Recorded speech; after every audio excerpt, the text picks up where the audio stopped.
Reuters দুই সাক্ষাৎকারেই পরিষ্কারভাবে বলেছেন যে আওয়ামী লীগ ভবিষ্যতের রাজনীতিতে ফিরবে। রয়টার্সকে তিনি উল্লেখ করে বলেছেন যে আওয়ামী লীগ শুধু রাজনীতিতে ফিরবে তাই নয়, আওয়ামী লীগকে তিনি দেখেন ভবিষ্যৎ বাংলাদেশে সরকারি দল অথবা বিরোধী দল হিসেবে বাংলাদেশের রাজনীতিতে ফিরতে। তার মানে শেখ হাসিনা অত্যন্ত আত্মবিশ্বাসী যে আগামী নির্বাচনটা আওয়ামী লীগকে ছাড়া হতে পারছে না, আওয়ামী লীগকে ছাড়া হলে সেই নির্বাচন গ্রহণযোগ্য হবে না, আর আওয়ামী লীগ সহ যদি নির্বাচন হয় তাহলে আওয়ামী লীগ সরকারি দল বা বিরোধী দল হিসেবেই ভবিষ্যৎ বাংলাদেশে ফিরছে।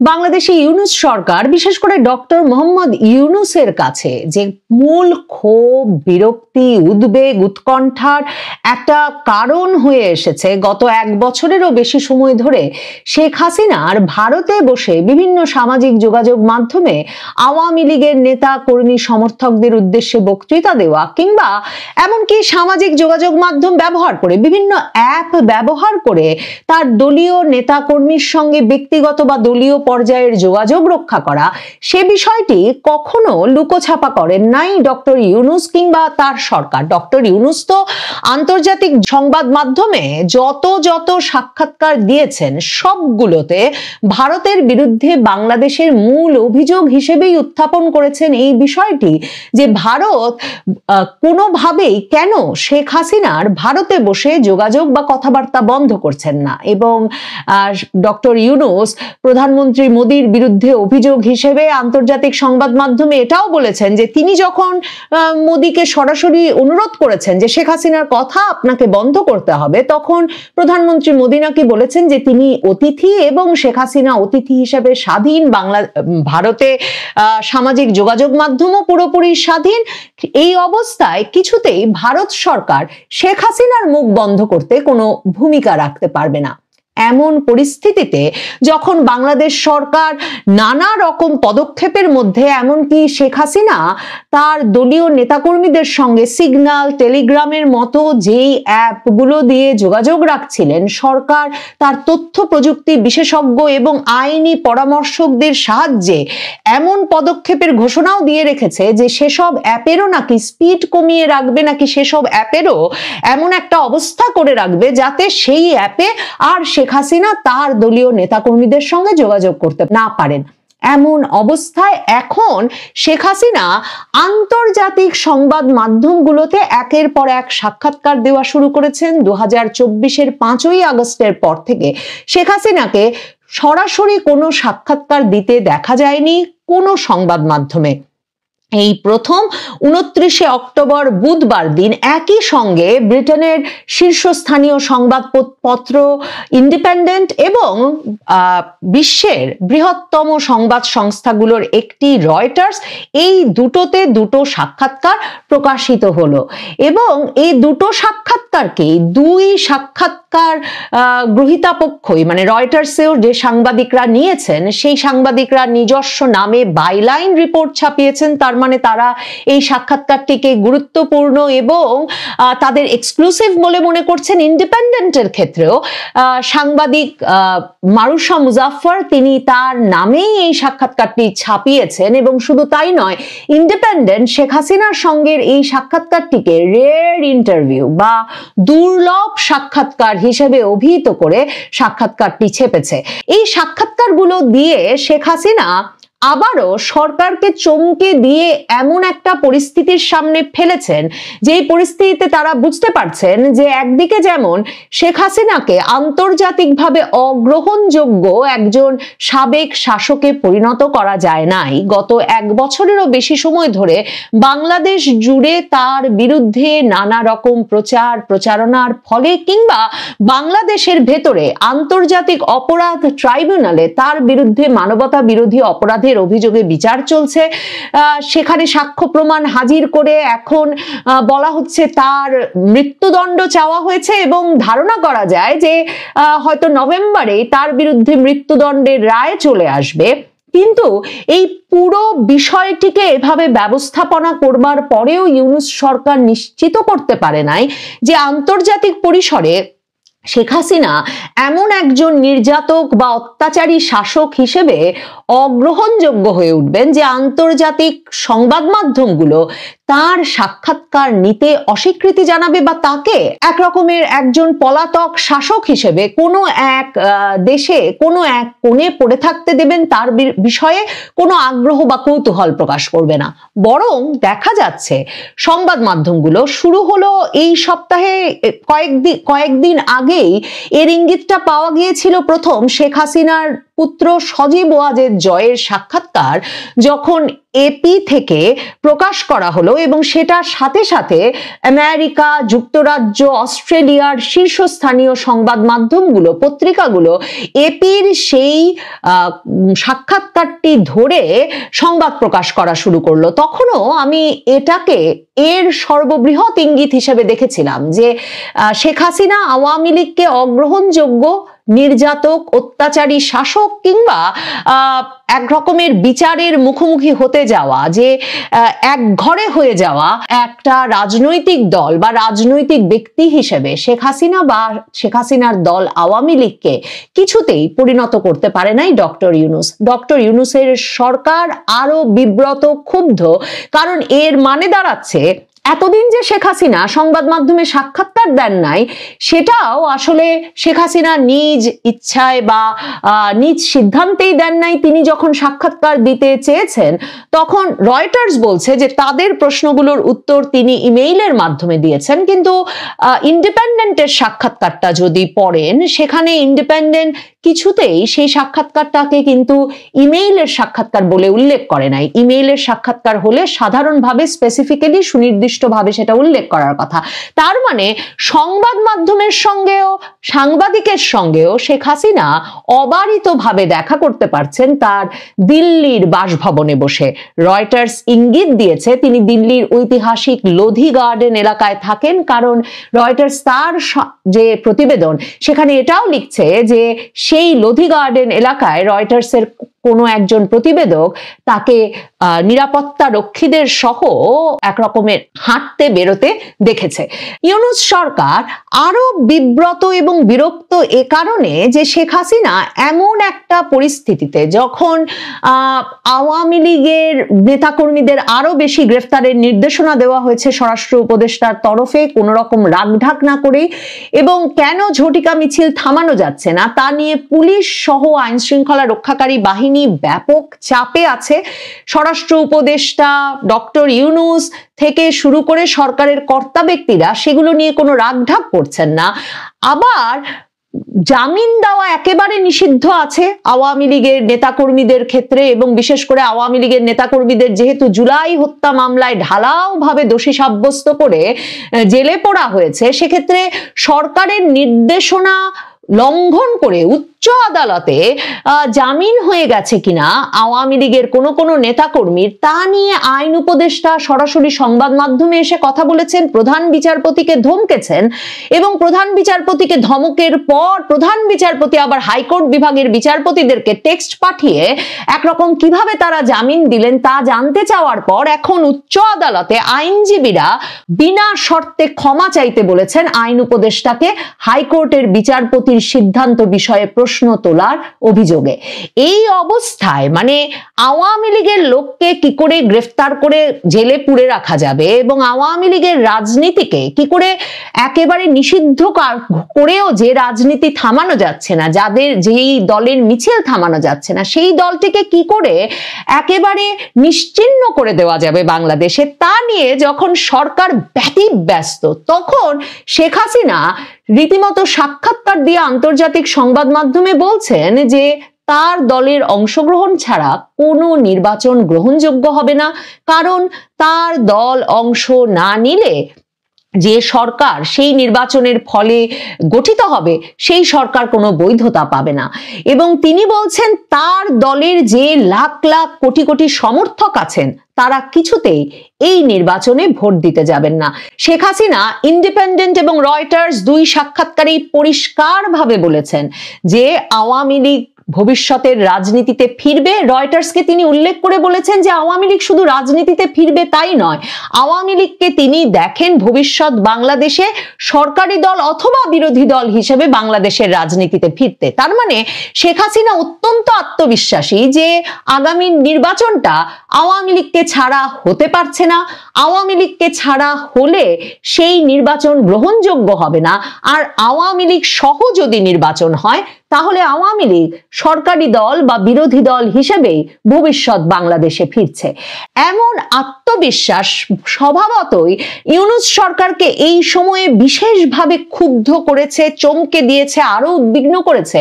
কারণ ইউনূস সরকারের নিজের ভেতরেই নির্বাচনটা তারা শেষ পর্যন্ত করতে পারবেন কিনা এ নিয়ে একটা ভয় ছড়ানোর বিষয় কাজ করছে। মানে আমি যেমন অনেক ক্ষেত্রে বিশ্বাসই করি না যে ইউনূস সরকার নির্বাচন আয়োজনে সত্যি সত্যি আগ্রহী বা নির্বাচন আয়োজনের বিষয়টিকে তাদের মূল লক্ষ্য হিসেবে আদৌ ভাবছে, মানে ফেব্রুয়ারিতে আদৌ নির্বাচন দেবে ইউনূস সরকার। কিন্তু ইউনূস সরকার দেখেন উল্টো দিকে ভয় দেখাচ্ছেন। ডক্টর ইউনূস উপদেষ্টা পরিষদের একটা যে বিশেষ সভা করেছেন বুধবারেও, সেখানেও তিনি বলেছেন যে নানা শক্তি নাকি এই নির্বাচন ঠেকাতে কাজ করতে পারে এবং নির্বাচন বানচালের যে কোনো ষড়যন্ত্র মোকাবেলা করতে হবে। এবং তিনি বলেছেন ছোট কোনো শক্তি নয়, বড় বড় শক্তি নাকি নির্বাচন ঠেকাতে কাজ করতে পারে। মানে আমার মনে প্রশ্ন জেগেছে, ছোট শক্তি কি ভারত, বড় শক্তি কি তাহলে আমেরিকা? মানে শুধু ভারতই তার মানে ইউনূস সরকারের নির্বাচন বানচাল করতে চাইছে না, আরো বড় বড় শক্তি আমেরিকাও এখন নির্বাচন বানচাল করতে চাইছে। প্রেস সচিব শফিকুল আলম এই খবর জানাতে সংবাদ মাধ্যমের সামনে এসে বলেছেন যে শেখ হাসিনার সাক্ষাৎকার প্রচারের সময় যাতে তার বিরুদ্ধে যেসব অভিযোগ এসেছে সেসব অভিযোগের কনটেক্সট মানে খুনের কনটেক্সট যাতে ভুলে না যান। কিন্তু প্রেস সচিব শফিকুল আলম নিশ্চয়ই এটাও ভুলে গেছেন যে শেখ হাসিনার সাক্ষাৎকারগুলো কোনো স্থানীয় সংবাদ মাধ্যমে বা কোনো বাংলাদেশি বংশোদ্ভূত বা বাংলাদেশের কোনো সাংবাদিকের মাধ্যমে প্রচারিত হচ্ছে না, বাংলাদেশের কোনো সংবাদ মাধ্যম এমন সাহস করছে না। আন্তর্জাতিক শীর্ষস্থানীয় সংবাদ মাধ্যমগুলো কৌতূহলী, আগ্রহী এবং তারা প্রস্তুত শেখ হাসিনার সাক্ষাৎকার গ্রহণে। এবং শেখ হাসিনা এই সাক্ষাৎকার দেওয়ার পরে এটা একেবারে নিশ্চিত যে শেখ হাসিনা এটা সিদ্ধান্ত নিয়েছেন যে তিনি চুপ থাকবেন না এবং তিনি তার যে অবস্থান সেটা বারবার আন্তর্জাতিক সংবাদ মাধ্যমে আন্তর্জাতিক পরিসরে পরিষ্কার করবেন। তিনি পরিষ্কার করে বলেছেন একদিকে যেমন যত প্রাণহানির ঘটনা ঘটেছে প্রত্যেকটি প্রাণহানির জন্য তিনি শোকাহত, মর্মাহত, তেমনি কোনোভাবেই তিনি এই প্রাণহানির জন্য তার ব্যক্তিগত দায় স্বীকার করতে প্রস্তুত নন। কারণ তিনি কখনোই আইন শৃঙ্খলা রক্ষাকারী বাহিনীকে বিক্ষোভকারীদের দিকে গুলি ছোড়ার নির্দেশ দেন নাই বা কোনো রকম বল প্রয়োগের নির্দেশ তার দিক থেকে আসে নাই। শেখ হাসিনা পরিষ্কারভাবে তার যে বিচারের প্রক্রিয়া চলছে আন্তর্জাতিক অপরাধ ট্রাইব্যুনালে সেটাকে ক্যাঙ্গারু কোর্ট হিসেবে অভিহিত করেছেন, সেটাকে একটা রাজনৈতিক উদ্দেশ্য প্রণোদিত নাট্যমঞ্চ হিসেবে অভিহিত করেছেন এবং তিনি বলেছেন তাকে সেখানে ফাঁসি দেওয়া হলো কি হলো না তা নিয়ে তিনি বিস্মিত বা ভীত কোনোটিই নন। শেখ হাসিনা বরং আন্তর্জাতিক পরিসরে বিশ্বকে প্রশ্ন করেছেন, বিশ্ব সম্প্রদায়কে প্রশ্ন করেছেন যে একটা ভয়াবহ সহিংস বিক্ষোভ চলাকালে তার উপর যে সাংবিধানিক দায়িত্ব ছিল দেশের শান্তি শৃঙ্খলা রক্ষা করার, দেশের মানুষের জানমালের নিরাপত্তা দেওয়ার, সেটা রক্ষা করতে গিয়ে গুড ফেইথে সরল বিশ্বাসে তিনি বা তার সরকার যে ভূমিকা রেখেছেন তার জন্যে গণতান্ত্রিকভাবে নির্বাচিত তার সরকারকে বা তাকে কি বিচারের মুখোমুখি করা যায়? এই প্রশ্নগুলো তিনি তুলেছেন। এবং মনে রাখবেন ইউনূস সরকার বিশেষভাবে ব্যতিব্যস্ত হয়ে পড়েছেন শেখ হাসিনার এসব প্রশ্ন তোলায় এবং শেখ হাসিনা কেন ক্ষমা চান নাই এই নিয়ে যে বাংলাদেশের সংবাদ মাধ্যমগুলো এই সাক্ষাৎকারগুলো থেকে নিয়ে সেই শিরোনাম করতে ব্যস্ত হয়ে পড়েছেন। তার একটা বড় কারণ হচ্ছে এই যে শেখ হাসিনার তরফে, আওয়ামী লীগের তরফে আন্তর্জাতিক পরিসরেও বিভিন্ন জায়গায় পাল্টা অভিযোগ এনে বলা হচ্ছে যে পরিমাণ নির্বিচার মানবাধিকার লঙ্ঘনের ঘটনা ঘটছে 2024 আগস্টের পর থেকে আওয়ামী লীগ নেতা কর্মীদের প্রতি, তা নিয়ে যাতে ইউনূস সরকারকে প্রশ্নের মুখোমুখি করা হয়।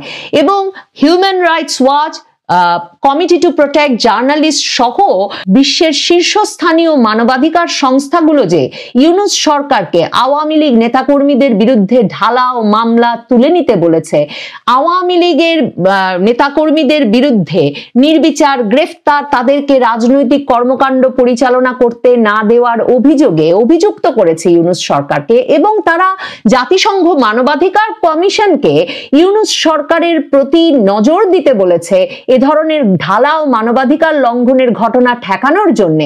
এই অবস্থায় এমন পরিস্থিতিতে শেখ হাসিনার এই আনঅ্যাপোলজেটিক, মানে তিনি ব্যক্তিগত দায় তার বিরুদ্ধে প্রমাণ করা যাবে না এবং একটা সহিংস বিদ্রোহ দমনে তার পদক্ষেপকে বিচারের মুখোমুখি করা যাবে না, এই যুক্তিগুলো যখন আন্তর্জাতিক সংবাদ মাধ্যমে তুলে ধরছেন তখন একেবারে ক্ষুব্ধ, বিব্রত, ব্যতিব্যস্ত হয়ে পড়েছে ইউনূস সরকার।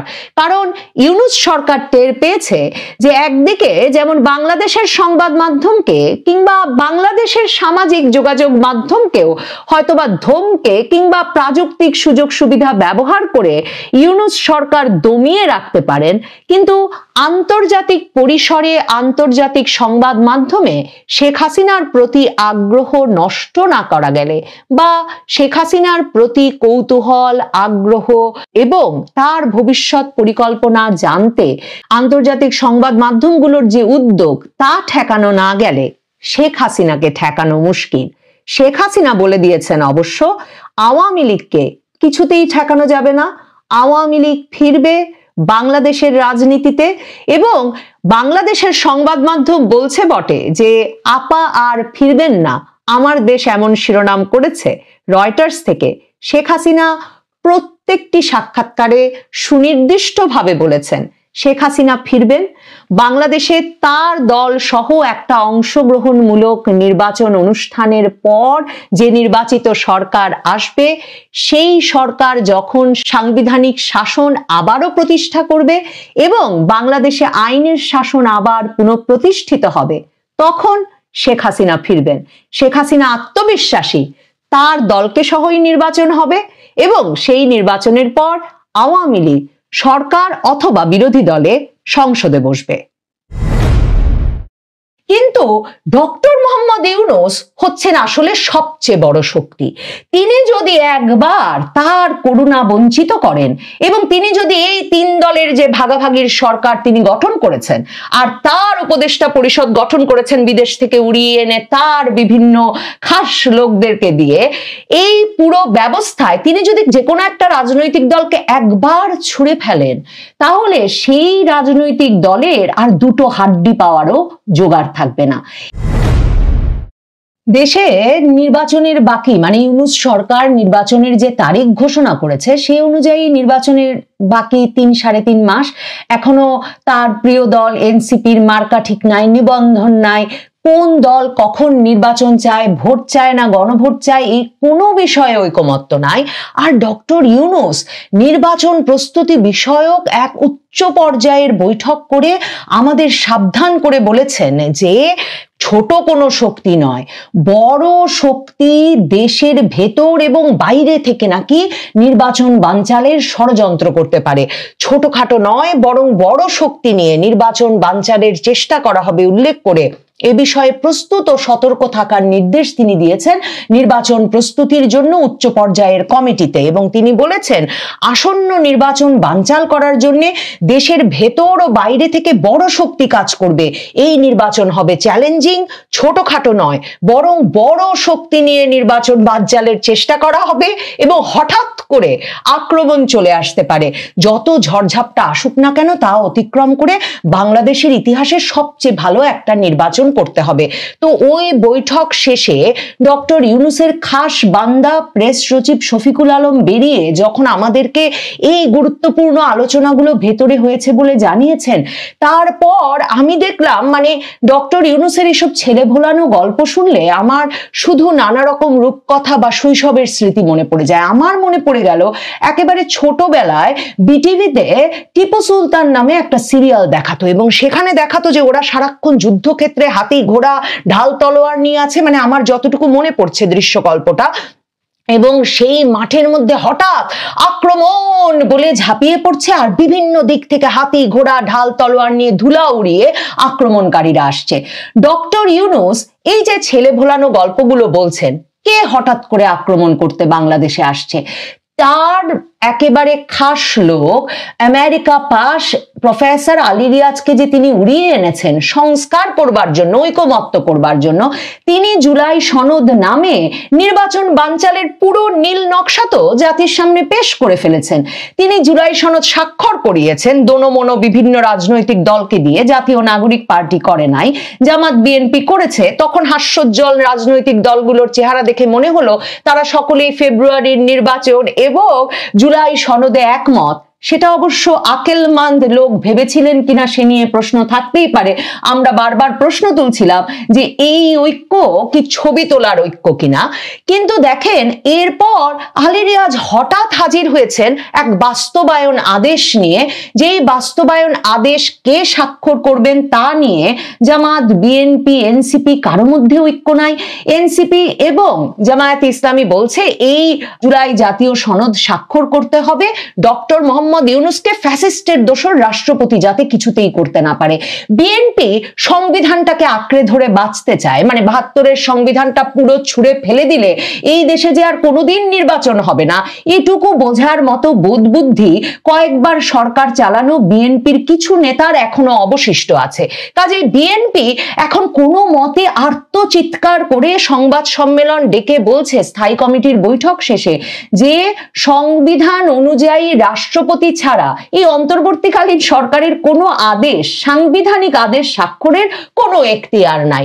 বিএনপি আরো চমকে গেছে যে আলী রিয়াজের এই দরবার থেকে ঘোষণা দিয়ে দেওয়া হয়েছে সরকার যাতে গণভোটের উদ্যোগ নেয়। দেখেন আপনি, ডক্টর ইউনূস একদিকে বড় শক্তির কথা বলছেন, আর বড় শক্তি কোনটা, মানে ভারত, আওয়ামী লীগ ভারত যদি এত বড় শক্তি হয়ে গেল, তাহলে সেই বড় শক্তিকে খেপিয়ে রেখে বাদ দিয়ে ডক্টর ইউনূসের সরকার নির্বাচন করতে পারবেন, মানে এই যুদ্ধাবস্থা তৈরি করে নির্বাচন করতে পারবেন, তার জন্য তার কৌশল কি, মানে কি করে আমরা কিভাবে প্রস্তুত থাকবো, কিভাবে সতর্ক থেকে সেটা ঠেকাবো, সেই বিষয়গুলো তো ডক্টর ইউনূসের কৌশলগুলো পরিষ্কার করা উচিত, মানে গ্রেফতার মামলা হামলা ছাড়া গুলো পরিষ্কার করা উচিত। আর ভারত এত বড় শক্তি হয়ে গেল নাকি ডক্টর ইউনূস বলছেন বড় শক্তি আমেরিকা এখন তার উপর নির্বাচন বানচালের ষড়যন্ত্র করছে।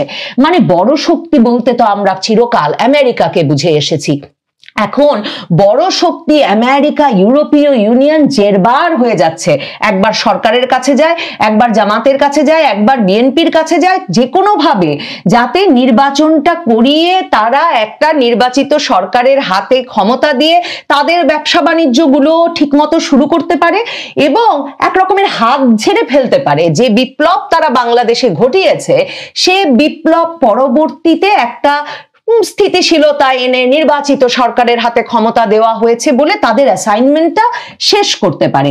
কিন্তু ডক্টর ইউনূস সরকার তো সেটা চান না। ডক্টর ইউনূস সরকার যদি সেটা চাইতেন তাহলে যে কোনো দিক থেকে আক্রমণ চলে আসতে পারে, এ ধরনের ভয় দেখানো, মানে ওই যে ডাইনি চলে আসবে, ব্রহ্মদত্তি গাছের ওপর বসে আছে, এ ধরনের ভয় না দেখিয়ে ডক্টর ইউনূস সরকারের তো এখন আলাপ করবার কথা, আলোচনা করবার কথা যে কখন গণভোট, কখন নির্বাচন, কি করে ফেব্রুয়ারির নির্বাচনটা অনুষ্ঠান করা যায় গণভোটটা আগে অনুষ্ঠান করলেও, এবং কেন বিএনপি কিছুতেই আগে চাইছে না, আর কেন জামায়াতে ইসলামীকে নির্বাচনের আগেই গণভোটটা করতে হবে। আর জাতীয় নাগরিক পার্টি ডক্টর ইউনূসের নিয়োগকর্তা, তার এত প্রিয় দল, যেই ছেলেগুলোকে নাকি তিনি রাজনৈতিক দল করতে বলেছেন বলে যে বিভিন্ন আন্তর্জাতিক গণমাধ্যমে সাক্ষাৎকার দিয়ে বেরোলেন, সেই দলটির নেতাদেরকে ডেকে পর্যন্ত তিনি জিজ্ঞেস করছেন না যে বাবারা শাপলা কেন তোমাদের লাগবেই, শাপলা না হলে নিবন্ধন নিচ্ছ না, নিবন্ধন না নেওয়ার ফলে রাজনৈতিক প্রক্রিয়ার অংশীদার হয়ে নির্বাচনে কি করে অংশ নেবে সেটা ঠিক করছো না, এই বিষয়টা কি? নাকি উনি নিজেই, মানে আমার তো সন্দেহ উনি নিজেই প্যাচ লাগিয়ে রেখেছেন যাতে কিছুতেই শাপলাটা এনসিপি না পায়, এবং এনসিপি শাপলা ছাড়া নির্বাচনে যাবে না যেহেতু ঘোষণা দিয়ে রেখেছে, কাজেই এনসিপি কে ছাড়া যেহেতু ফেব্রুয়ারির নির্বাচন অনুষ্ঠিত হতে পারবে না, কাজেই শাপলা নাই, তার মানে নির্বাচন নাই। এই নানা দিকে নানা প্যাচ লাগিয়ে বসে থেকে উনি একটা আমরা যেন এক যুদ্ধক্ষেত্রে আছি আর যে কোনো দিক থেকে আক্রমণ চলে আসতে পারে এ ধরনের গপ্প মেরে যাচ্ছেন। এসব গপ্প তিনি কেন দিচ্ছেন জানেন? কারণ আবারও যমুনায় তিনি ডাকবেন। বিএনপি একটু গলা খুলেছে, স্থায়ী কমিটির সভায় নাকি তারেক রহমানের উপস্থিতিতেই এমন আলাপ হয়েছে যে সরকার বিশ্বাসঘাতকতা করেছে, ঐকমত্য কমিশন তাদের সঙ্গে বিশ্বাসঘাতকতা করেছে, তারা স্বাক্ষর করে এসেছিল যেই দলিল দেখে সেই দলিল থেকে অনেক দূরে গিয়ে এখন সাংবিধানিক পরিষদ গঠিত হবে পরবর্তী নির্বাচিত সংসদে এমন শর্ত বেঁধে দিয়েছে ঐকমত্য কমিশন। জুলাই সনদের তফসিলে এখন এমন শর্ত বেঁধে দেওয়া হয়েছে, বাস্তবায়ন আদেশে এখন এমন শর্ত বেঁধে দেওয়া হয়েছে যে সংসদের সেই সাংবিধানিক পরিষদ যদি 270 দিনে এসব সংস্কার না মানে তাহলে নাকি অটোমেটিক্যালি মানে একেবারে স্বয়ংক্রিয়ভাবে ওগুলো সংবিধানে ঢুকে যাবে। কাজেই মানে বিএনপি বুঝতে পারছে যে এমন ভাবে তাদেরকে এই জুলাই সনদ গেলানোর চেষ্টা হচ্ছে, সেই সনদ গেলানোর চেষ্টার মধ্যে আলোচনা বা পারস্পরিক সম্মানবোধ, রাজনৈতিক দল হিসেবে তাদের প্রতি তাদের মতামতের প্রতি কোনো শ্রদ্ধা এসবের কোনো ব্যাপারই নেই এবং একরকমের চাপিয়ে দেওয়া হচ্ছে গণভোট। যেই গণভোট শেষ পর্যন্ত বিএনপি বুঝতে পারছে এর আগে যেমন সবগুলো ক্ষেত্রে হয়েছে তাদেরকে মেনে নিতে হবে নির্বাচনের আগেই। আর জামায়াতে ইসলামী এরই মধ্যে বলা শুরু করেছে যে গণভোট আগে অনুষ্ঠানের জন্য প্রয়োজনে জাতীয় নির্বাচন পেছাতে পারে, কিন্তু গণভোট আগে হতেই হবে। কারণ আপনি আমি সহ সকলেই বুঝি একটা গণভোট নভেম্বরে, আবার একটা নির্বাচন ফেব্রুয়ারিতে, এও কি সম্ভব? যে সরকার এখনো নড়ে চড়েই বসেনি, কিভাবে কোন নির্বাচন হবে তাই ঠিক করেনি, আদৌ গণভোট হলে কত তারিখে হবে, হলে কি করে ফেব্রুয়ারির নির্বাচন হবে কিচ্ছু ঠিক করেনি, সে সরকার দুটো নির্বাচন নামিয়ে ফেলবে। তারপর দেখেন ওইদিকে এই জুলাই বাস্তবায়ন আদেশটা কি করে সংবিধান রক্ষা করে ডক্টর ইউনূসকে দিয়ে স্বাক্ষর করানো যাবে। জাতীয় নাগরিক পার্টির এখন একমাত্র দাবি জুলাই জাতীয় সনদ, এই সনদ বাস্তবায়ন আদেশে কিছুতেই নাকি রাষ্ট্রপতি স্বাক্ষর করতে পারবেন না, প্রধান উপদেষ্টাকেই স্বাক্ষর করতে হবে বিপ্লব পরবর্তী অভ্যুত্থান পরবর্তী সরকারের প্রতিভূ হিসেবে। মানে কারণ তিনিই হচ্ছেন বিপ্লব পরবর্তী অভ্যুত্থান পরবর্তী সরকারের মূল মুখ। বিএনপি বরাবর বলে আসছে, বা যে কেউ সংবিধান কিছুমাত্র বোঝেন তারা বরাবর বলে আসছেন যে অন্তর্বর্তী সরকারের যে সাংবিধানিক ভিত্তি, এমনকি জামায়াতে ইসলামী শিশির মনিরও একবার হুমকি দিয়ে বলেছেন ঐকমত্য কমিশনের সভায় যে সাংবিধানিক যে ভিত্তি অন্তর্বর্তীকালীন সরকারের সেটাই এত দুর্বল যে ওই দুর্বলতার মধ্যে ডক্টর ইউনূসের সরকারের সাংবিধানিক পরিবর্তন সাধন করে ফেলার ঘোষণায় স্বাক্ষর করার মানে শক্তি বা কোনো এখতিয়ার কিছুতেই থাকতে পারে না। আর সেটা যদি একবার মেনে নেওয়া হয় যে বিপ্লব পরবর্তী সরকার, অভ্যুত্থান পরবর্তী সরকার, ডক্টর ইউনূস সরকার, এবং তারা যা ইচ্ছা সই করবেন এবং সই করে বলে দেবেন জুলাই সনদ বাংলাদেশের সংবিধানের উপরে অবস্থান করছে এবং যা যা কথা আলী রিয়াজ লিখে দিয়েছেন আরো এই বাস্তবায়ন আদেশে যে এই জুলাই সনদের কোনো সংস্কার প্রস্তাব নিয়ে কোনোদিন কখনো আদালতে কোনো প্রশ্ন তোলা যাবে না। তারা বলে দিয়েছেন এই সংস্কার প্রস্তাবগুলো সংবিধানে সংযুক্ত করতেই হবে পরবর্তী নির্বাচিত সংসদকে। আমি তো আপনাদের বললাম যে এগুলো স্বয়ংক্রিয়ভাবে নাকি ঢুকে যাবে। কাজে একবার যদি সংবিধানের ওপরে স্থান এই সরকারের এবং সংবিধানের ওপরে স্থান এই জুলাই সনদের বিএনপি মেনে নেয়, তাহলে এরপর আর কোন রকম সাংবিধানিক কায়দায় দেশ বা এই সরকারকে পরিচালনা করে শেষ পর্যন্ত নির্বাচন পর্যন্ত নেওয়া যাবে না। কিন্তু বিএনপি বেচারা কি করবে? এই যমুনায় ডাকলেই বিএনপিকে আবার মিনমিন করতে হবে। সে বুঝবে যে তার আসলে নির্বাচনের আর সম্ভাবনা নাই।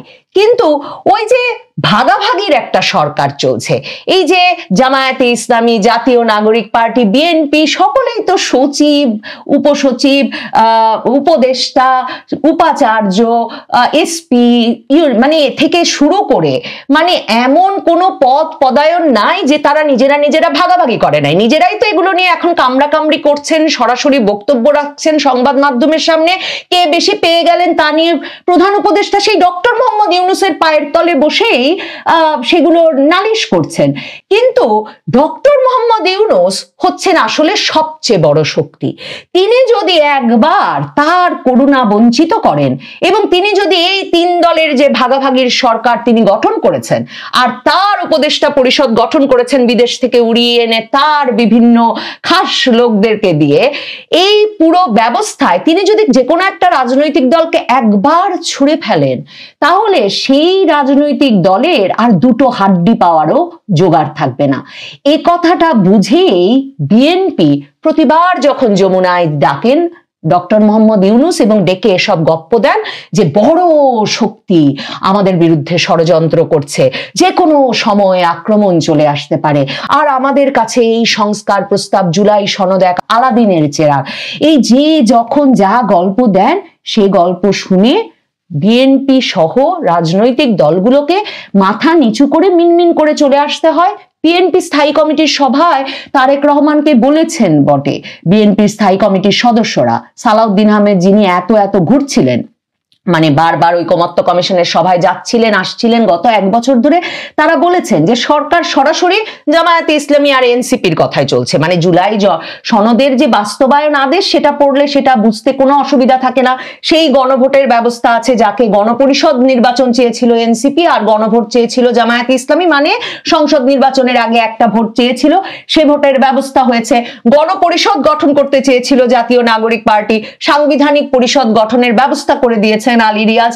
মানে প্রত্যেকটা ক্ষেত্রে প্রধান এবং প্রথম কথা, ফেব্রুয়ারির নির্বাচন বানচালের সকল ব্যবস্থা করে রেখেছেন ডক্টর মোহাম্মদ ইউনূস। ডক্টর মোহাম্মদ ইউনূস আসলে এই শক্তিটার ওপরেই সবচেয়ে বেশি নির্ভর করছেন। ভাগাভাগির সরকারের যে শক্তি, মানে সকলেই তো পাচ্ছে কিছু, যদি নির্বাচন হয়ে যায় তাহলে তো অনেকে ছিটকে পড়বে, আর নির্বাচন যদি কোনোদিন না হয় আর তিনি আবার তার এই ভাগাভাগির সরকারের করুণাও বঞ্চিত করেন কোনো দলকে, মানে বিএনপিকে, তাহলে সেও ছিটকে পড়বে চিরতরে। এই রিস্ক, এই ঝুঁকি যে কেউ নিতে চান না, ডক্টর ইউনূস বোঝেন। কাজেই তিনি প্রয়োজনে আবারও যমুনায় ডাকবেন, ডেকে সকলকে সম্মত করে ফেলবেন। বিএনপিকেও হয়তো একরকমের সম্মত হতে হবে, আর না হলে বাইরে বচসা, আন্দোলন, অসম্মতি চলবে, আর ডক্টর ইউনূস বড় আক্রমণ চলে আসতে পারে এসব গপ্প দেবেন, আর মাসের পর মাস কেটে যাবে। ফেব্রুয়ারিতে নির্বাচনটা হবে না, তার জন্য কোনো বড় শক্তির প্রয়োজন পড়বে না। ডক্টর ইউনূসের এই গত 1-1.5 বছর ধরে তিনি যে কৌশলে দেশ চালাচ্ছেন, সে কৌশলই তাকে আরো অনেক মাস ক্ষমতায় রেখে দেবে।